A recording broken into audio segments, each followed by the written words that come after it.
नमस्कार दोस्तों, आपका मेरे चैनल में स्वागत है। दोस्तों, भादों में जब पहली बार हम बादल की गरज सुनते हैं, उसके बाद कोई अच्छा शुभ दिन देखकर ही गाज खोलते हैं।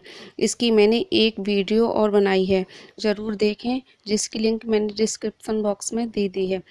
तो चलिए कहानी शुरू करते हैं।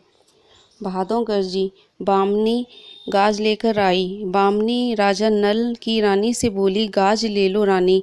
रानी बोली, गाज कैसे खोली जाती है? तब बामनी ने कहा, सवा सेर आटे के 2 गजरोटा बनाए जाते हैं।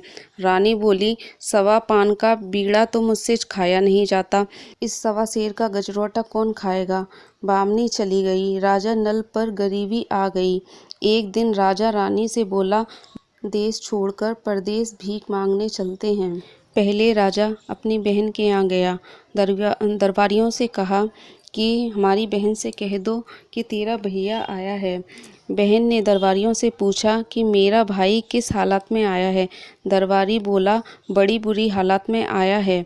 बहन ने कहा कि भाई को कुम्हार के अवे पर रुकने को कहो। जब बहन थाल भरकर हीरे जवाहरात मोती भाई को देने के लिए लाई, तो उसके थाल भरे हीरे मोती राख हो गए।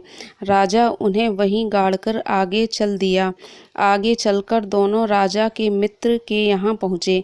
दोस्त, तेरा दोस्त आया है। दोस्त ने कहा, चला आवे महल में। आधी रात के समय राजा रानी ने देखा कि खुटी पर सोने का लटका हुआ है और उसको खुटी ही निकले जा रही है। राजा रानी वहाँ से भी चल दिए। चलते चलते बहुत भूख लगने लगी। राजा बोला, तालाब से मछली पकड़ लाऊं, लेकिन मछली तालाब में ही सरक गई। चलते चलते राजा रानी एक तेली के यहाँ गए और वहाँ नौकरी करने लगे। भादों गरजी, तेलिन के घर बामनी गाज लेकर आई।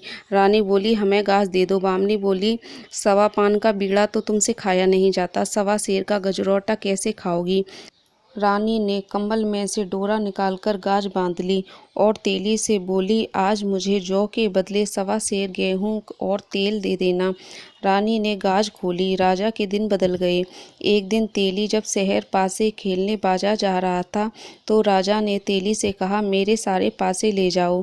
राजा ने तेली से कहा, जब इन पासों को चलें तो कहना, चल रे नलुआ के। इस प्रकार तेली जीतता गया। राजा मगध ने पूछा, यह पासे किसके हैं? तो तेली ने कहा, यह पासे राजा नल के हैं। दोनों राजाओं की रानियां गर्भवती थीं। राजा मगध ने राजा नल से कहा कि अगर तेरे लड़का होगा और मेरे लड़की होगी तो इनका विवाह करेंगे। बहुत दिन बीत गए। तब राजा नल रानी से बोला, रानी, अब हम अपने देश को चलें। जब वह चले तो तालाब में से मछली निकलकर रानी के पैरों पर लिपट गई। दोस्त के यहाँ गया तो खुटी हार उगलने लगी। राजा अपनी बहन के यहाँ पहुँचा तो खबर कर दी और वह उसी कुम्हार के अवा पर रुका। थाल भरी राख हीरे मोती बन गए। फिर राजा अपनी नगरी पहुंचकर सुख से रहने लगा। हे गाज माता, जैसी राजा नल पर कृपा करी ऐसी सब पर कृपा करना। तो दोस्तों, आपको कहानी कैसी लगी? अगर पसंद आई हो तो लाइक कर देना और कमेंट में जय गाज माता ज़रूर लिखना। और अभी तक मेरा चैनल सब्सक्राइब नहीं किया है तो प्लीज़ सब्सक्राइब कर देना। धन्यवाद।